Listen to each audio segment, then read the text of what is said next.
안녕하세요. 저는 서울에 혼자 살고 있는 돌싱 30대 남자입니다. 여러분들에겐 첫사랑의 기억이 어떻게 남아있나요? 다시 생각해도 설레고 아련하고 그리운 기억으로 남아있으신가요? 남자는 생각만 해도 설레는 첫사랑을 죽을 때까지 못 잊는다고 하던데 저는 다른 의미로 첫사랑을 죽을 때까지 못 잊을 것 같아요. 어쩌다 제 첫사랑의 기억이 이렇게 바뀌게 되었는지 지금부터 이야기를 풀어볼게요.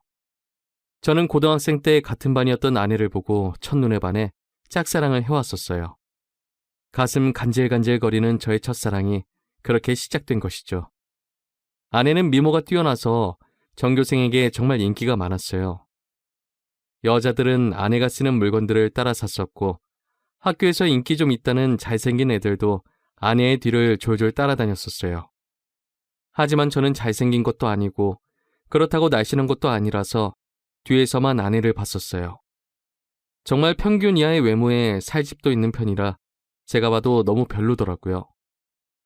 늘 그렇게 뒤에서 아내를 지켜보다가 아내가 가는 대학에도 따라 들어가게 됐어요. 아무리 그래도 그 정도까지 하냐고 말하시겠지만 저는 그만큼 아내를 무척이나 좋아했었거든요. 제 세상은 아내에 의해 흘러간다고 볼 수 있었어요. 그렇게 대학을 가서도 혼자 속으로만 좋아하다가 대학 졸업할 때쯤 제가 용기를 내서 아내에게 고백을 했어요. 현이야, 친하지도 않은 내가 이렇게 불러내서 당황했지.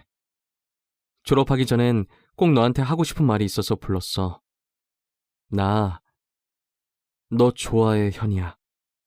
나도 알고 있었어. 고등학생 때부터 뒤에서 계속 나만 보던데 어떻게 몰라? 다른 애들은 나랑 얘기 못해서 안달이었는데 넌 끝까지 쳐다만 보더라? 아, 알고 있었어? 다른 애들은 다 잘생기고 이쁜데 난 너무 못생겼잖아. 그래서 너한테 말을 걸 용기가 없어서 그냥 뒤에서 쳐다만 봤어. 차라리 말을 걸지 그랬어. 뒤에서 쳐다만 보면 얼마나 무서운 줄 아니? 장난이야.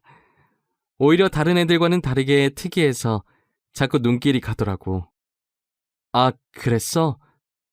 그럼 계속 특이한 애로 남게 오늘도 말 걸지 말 걸 그랬나? 나 근데 정말 너 좋아해. 대학까지 따라올 만큼 진짜 진심으로 좋아해. 대학까지 따라온 거야? 내가 뭐라고 이렇게 좋아해 주는 거야? 나 정말 별거 아닌 사람인데. 아니야. 너만 보고 있으면 주변이 환해지고 너가 웃을 때마다 내가 행복해지는걸. 이젠 졸업 앞두고 마지막이라고 생각하고 말한 거야. 부담 가지지 마.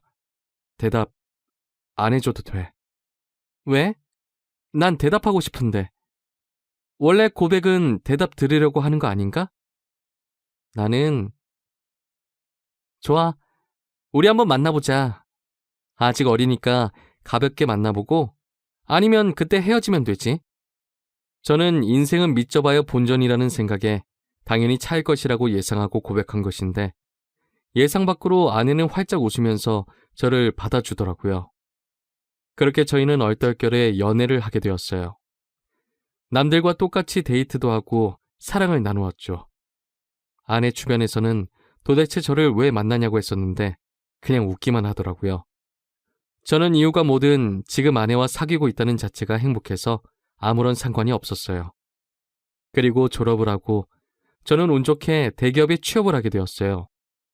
아내도 대기업에 계속 이력서를 넣어보는데 서류 전형은 대부분 합격을 하는데 저보다 자격증이 많이 부족해서 그런지 최종 면접에서 항상 떨어지더라고요. 결국은 대기업은 포기하고 중소기업에 취직을 하게 되었죠. 위로가 전혀 안 되겠지만 그래도 아내에게 취직 축하한다고 맛있는 것도 사주고 아내가 평소 갖고 싶어 했던 지갑도 축하 선물로 사줬습니다. 아내는 저의 응원을 받고 힘을 내서 열심히 회사를 다녔어요. 제가 어느 정도 직급이 올라갔을 때 아내에게 결혼을 하자고 했어요. 아내는 망설임도 없이 단칼에 제 청혼을 거절하더라고요. 아직 직장이 변변치 못하다면서 자신이 당당해질 수 있을 때 결혼을 하고 싶다고 했었어요. 아무것도 없는 나랑 결혼하고 싶다고 해줘서 너무 고마운데 아직 내가 직장이 변변치 않아서 지금 결혼하기엔 너한테 너무 미안해. 그럼 내가 싫어서 거절하는 게 아니라 직장 때문에 거절하는 거야? 직장이 무슨 상관이야. 우리 둘이 잘 살면 되는 거지. 그래도 직장이 좋아야 월급도 많이 받고 우리가 걱정 없이 살 거 아니야. 너 월급에 비하면 내 월급은 너무 작잖아. 나는 내가 네 앞에서 당당해질 수 있을 때 결혼하고 싶어. 그래도 너가 안 버는 것보단 낫지. 우리 둘이 같이 벌면 괜찮아. 그리고 나 혼자 벌어도 너 하나쯤은 먹여 살릴 수 있어. 아내가 저보다 못한 직장에 다닌다고 스트레스 받아 하는 것 같아서 괜찮다고 다독여줬어요. 아내는 제가 대기업에 다니니까 확실히 제 월급이 자신 월급보다 많다는 것을 알았지만 정확히 얼마나 되는지 모르는 상태였거든요. 그래서 저는 아내에게 이 정도의 월급을 받고 있으니 결혼해도 문제가 없다고 설득했죠. 제가 자신보다 2배 넘게 받는다는 것을 듣고 놀라더니 고민을 하는 것 같더라고요. 계속되는 저의 설득 끝에 아내는 긍정적으로 생각이 바뀐 것인지 제 청혼을 받아주었어요. 제가 이렇게 결혼을 서두르게 된 이유는 회사에서도 아내가 인기가 많은 것 같더라고요. 아내가 종종 회사에서 치근덕거리는 남직원이 있다고 얘기를 꺼낼 때마다 다른 남자들이 더 이상 치근덕거리지 않게 얼른 결혼을 해야겠다는 마음을 먹게 됐죠. 저는 그렇게 힘들게 아내와 결혼하는 데 성공했습니다. 저희는 결혼한 지 2년이 지났는데도 자식 없이 여전히 둘이서 신혼생활을 보내고 있어요. 사실 아무리 노력을 해도 아이가 저에게 찾아올 생각을 하지 않더라고요. 아내와 저는 아직 젊으니까 조급해하지 말고 아이가 찾아올 때까지 천천히 기다려보기로 했어요. 그러다 결혼 3년 차가 되었을 때 아내가 임신을 했더라고요. 저희 부모님은 아들이든 딸이든 상관없다며 너무 수고했다고 고맙다면서 아내의 손을 꼭 잡고 우셨어요. 아내도 어머니의 눈물을 보고선 살짝 눈가에 눈물이 고였더라고요. 며느리 아끼는 시부모님 덕분에 낙동강 오리알 신세가 된 저만 힘들어졌었어요. 아내 회사가 중소기업이어도 설립자가 여성분이어서 그런지 복지가 대기업 못지않게 좋더라고요. 아내는 일을 하면 스트레스 받을까봐 아이를 위해 휴직을 하고 집에서 쉬고 있었어요. 혹시나 쉬면서 집안일이라도 할까 어머니께서 집에 오셔서 아내 대신 집안일을 다 해놓고 가시더라고요. 저도 퇴근하고 오면 어머니의 잔소리를 듣고 아내의 시중을 들기 시작했고요. 아내 시중을 들면서도 저는 태어날 아이 생각에 하나도 힘들지 않았고 행복했어요. 저희는 아들, 딸 구애받지 않으려고 병원에 검진을 가도 성별을 알려고 하지 않았어요. 출산하고 아이를 보러 신생아실에 갔는데 아내를 아주 쏙 빼닮은 귀여운 딸이더라고요. 엄마를 닮아서 그런지 아이의 얼굴이 벌써 완성형이라고 호들갑 떨었다가 아내한테 주책이라면서 벌써 딸 바보 됐냐고 등짝 한 대 맞았네요. 아내 손이 매운 편인데 저는 그날 아무리 맞아도 아프지가 않고 오히려 간지러웠어요. 이래서 다들 딸 낳으면 딸 바보가 되는 건가 보다 싶더라고요. 딸이 태어난 지 이제 1년이 넘어가기 시작했을 때 저는 집 앞에서 충격적인 장면을 목격하게 됐습니다. 제가 직급이 올라가면서 회의다 뭐다 여기저기 불려다니다 보니 정시 퇴근하는 아내가 항상 저보다 먼저 집에 와 있었어요. 그런데 제가 몸이 안 좋은 것 같아서 회의에 참석하지 못하고 집에 바로 온 적이 있었어요. 차를 주차하고 내리려고 가방을 챙기는데 어떤 차에서 내리는 아내가 보이더라고요. 아내는 운전면허가 없어서 항상 제가 데려다 주거나 대중교통을 이용해서 출퇴근을 했었거든요. 저는 처음엔 동료가 데려다 준 거라고 생각하고 신경을 쓰지 않으려고 했었어요.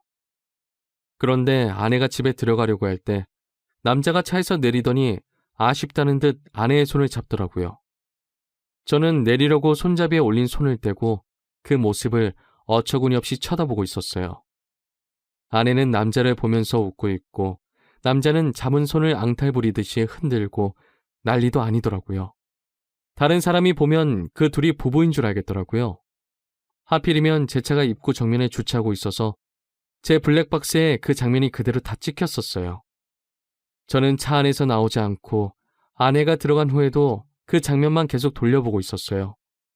잘못 생각한 거라고 현실을 부정하려 했지만 보면 볼수록 외도가 맞는 것 같아서 화가 나더라고요. 더 확실한 증거를 잡아야겠다는 생각에 저는 집으로 바로 들어가지 않았어요. 차 안에서 쉬다가 원래 제가 퇴근하던 시간에 맞춰서 집에 들어갔죠. 아내가 웃으면서 저한테 왔냐고 말하는데 온몸에 소름이 돋았어요. 저는 아무것도 못 본 사람 마냥 아내에게 평소와 다를 것 없이 똑같이 대했었어요. 아내가 음식을 하는 동안 혹시나 다른 증거들이 나오지 않을까 싶어서 아까 아내가 입고 있었던 코트를 뒤졌는데 아무것도 나오지가 않더라고요. 저는 아내가 잘 때 휴대폰을 몰래 확인해 보기로 마음먹었습니다. 아내가 먼저 잠든 것을 확인하고 휴대폰을 들고 조용히 거실로 나왔어요. 잠금이 걸려 있었는데 비밀번호가 딸 생일이더라고요. 저는 고민할 것도 없이 제일 먼저 카카오톡을 들어가 보았어요.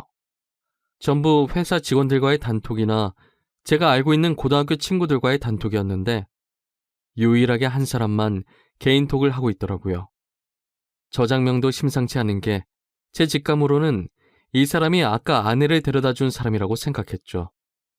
개인톡을 들어가 보니 역시나 제 예감이 딱 들어맞았더라고요. 아내가 저랑 연애했을 때보다 그 사람이랑 더 달달하게 카톡을 주고받았어요. 그런데 두 사람이 사귄 지가 꽤나 오래된 사이였던 것 같았어요. 같이 데이트하면서 찍은 음식 사진에 남자가 살짝 걸려있는 사진들과 대놓고 찍은 커플 사진들도 있길래 모조리 제 휴대폰으로 옮겨놓았어요.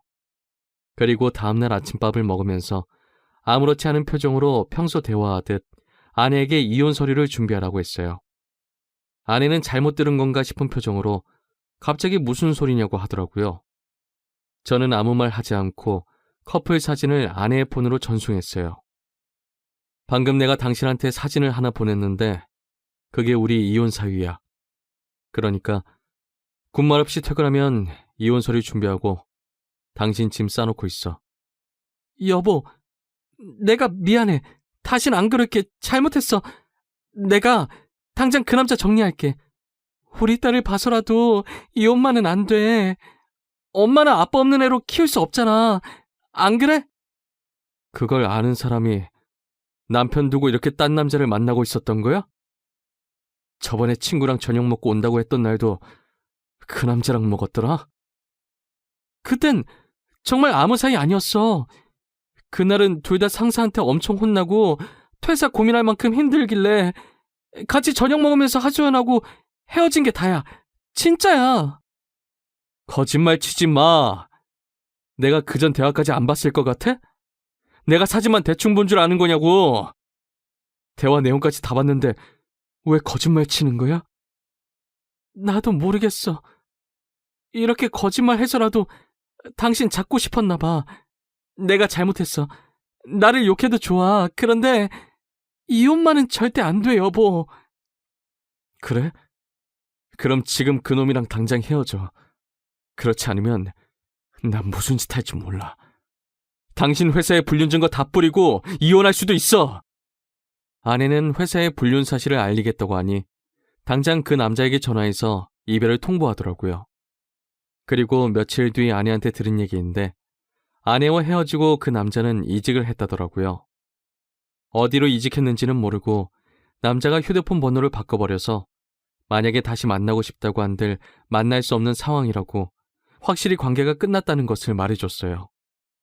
저는 제가 있는 앞에서 이별을 통보했던 아내라 저 말을 의심조차 하지 않고 믿었던 것 같아요.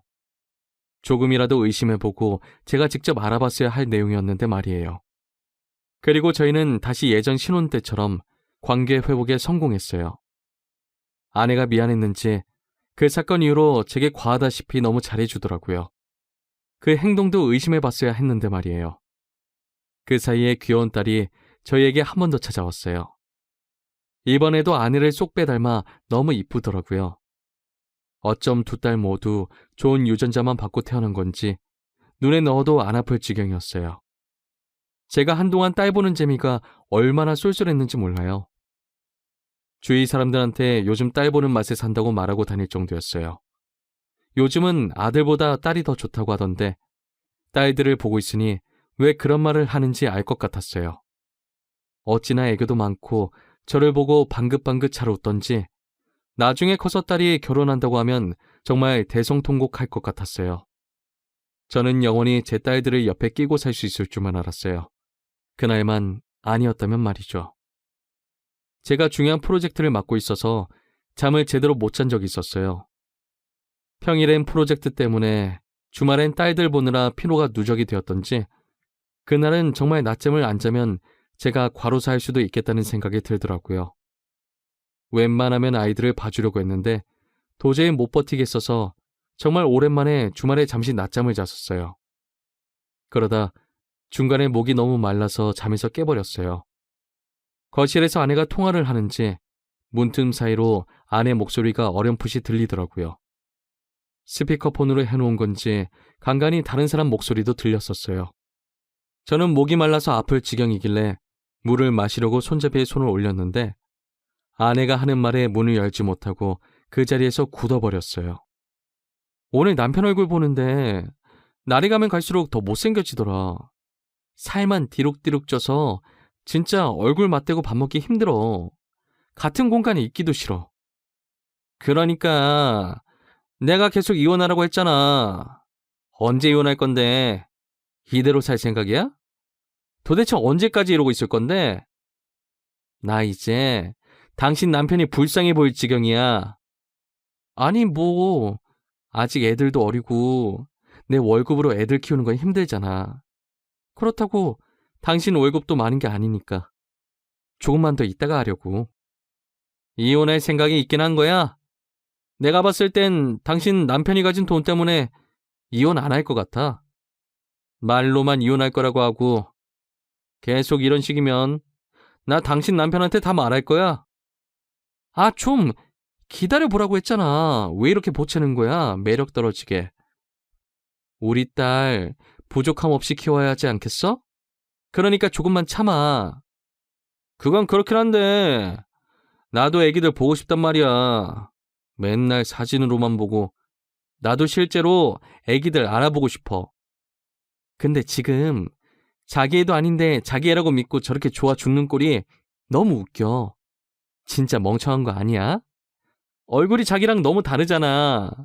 당신 닮아서 얼마나 이쁜데. 자기 애라고 믿지?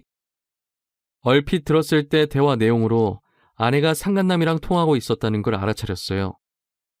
얼굴 얘기하면서 제 험담을 할 때부터 저는 손을 뻗어서 화장대에 있던 제 폰을 들고 아내의 통화 내용을 녹음하기 시작했었어요. 둘이서 오가는 대화들이 정말 갈수록 가관이더라고요. 제 험담은 그럴 수 있다고 생각했는데 이제껏 제 딸이라고 믿었던 애들이 알고 보니 제 딸이 아니라 상간남 딸이라고 하니까 너무 충격적이더라고요. 저는 들고 있던 폰을 바닥에 떨어뜨렸고 그 소리에 아내가 놀랐는지 황급히 전화를 끊더니 방문을 열고 불을 켜더라고요. 불을 켜자마자 바로 앞에 서 있던 저를 발견하고 놀라서 소리를 지르더라고요. 여보, 당신 언제부터 여기 있었어? 혹시 내가 통화하는 거 들은 거야? 어디서부터 들었어? 다 들었어? 너 당장 내 집에서 나가. 더 이상 네 목소리 듣고 싶지 않으니까. 아무 말 하지 말고 지금 조용히 그대로 문 열고 나가. 여보, 이거 오해야. 내 말 좀 들어봐, 어? 당신이 지금 어디서부터 뭘 들었든 다 오해야. 그러니까 이거 드라마 얘기야. 내가 요즘 보는 막장 드라마 있는데 그 얘기하는 거였어. 내가 방금 분명히 당신 목소리 듣고 싶지 않다고 말했을 텐데. 나가. 안 나가? 못 나가겠으면 내가 나가게 만들어줘? 아이들 데리고 당장 나가! 여보, 내가 정말 미안해, 어? 나 여기서 절대 못 나가. 한 발자국도 안 나갈 거야. 여기서 나가면 정말 갈 곳이 없어. 그러니까 제발 한 번만 봐줘. 괜히 입만 아프게 더 말할 필요 없고 여기 있는 물건들 다 내 돈으로 산 거니까 그대로 두고 귀찮게 짐 쌀 필요 없이 몸만 나가면 되겠네. 아이들 데리고 나가. 내 인내심도 여기까지니까. 아내는 계속 나갈 수 없다면서 제 바지가랑이를 잡고 늘어지더라고요. 저희가 싸우는 소리에 놀란 애들도 울고불고 난리가 났었어요. 제 애가 아니라는 말을 들으니 더 이상 애들이 울든 말든 달래주고 싶지가 않았어요. 아이용품은 저희 집에 도왔자 필요가 없으니 대충 애들 집만 챙겨서 아내 손에 쥐어줬어요. 아내는 제가 쥐어진 가방을 던지고 못 간다면서 바닥에 들어 눕더라고요. 제가 경찰에 전화하는 신용을 하니 아이들을 데리고 나갔어요.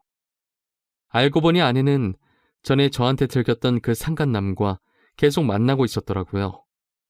저번에 헤어졌다는 말도 거짓말이었고 이직을 했다는 말도 전부 거짓말이었어요. 그렇게 저를 속이고 둘은 뒤에서 만남을 이어갔던 거예요. 제 자식이라고 믿었던 딸들도 그 남자와 아내 사이에서 낳은 딸들이었던 거죠. 지금까지 저와 자신 사이에 아이를 낳고 싶지 않아서 피임약을 복용하고 있었더라고요. 아내는 상간남이 가진 게 쥐뿔도 없었는데 단지 얼굴 하나만 보고 만난 것이었어요. 저랑은 그저 돈을 많이 버니까 돈 때문에 계속 만나다가 결혼까지 하게 된 것이었죠. 저는 모든 사실을 알고 바로 변호사 선임해서 이혼 소송과 상간남 소송을 했어요. 아내와 상간남은 제게 당장 줄 돈이 없다고 미안하다고 빌더라고요. 여보, 내가 잘못했어. 당신이 이혼하라면 이혼해줄게. 우리 소송까지는 하지 말자, 어? 그래도 같이 살아온 세월이 있는데 합의 이혼으로 끝내면 안 될까? 정말 죄송합니다. 용서받지 못할 짓 한 거 알아요. 그치만 소송만은 하지 말아주세요. 모아둔 돈도 없어서 당장 위자료 줄 돈이 없어요. 이렇게 부탁드립니다.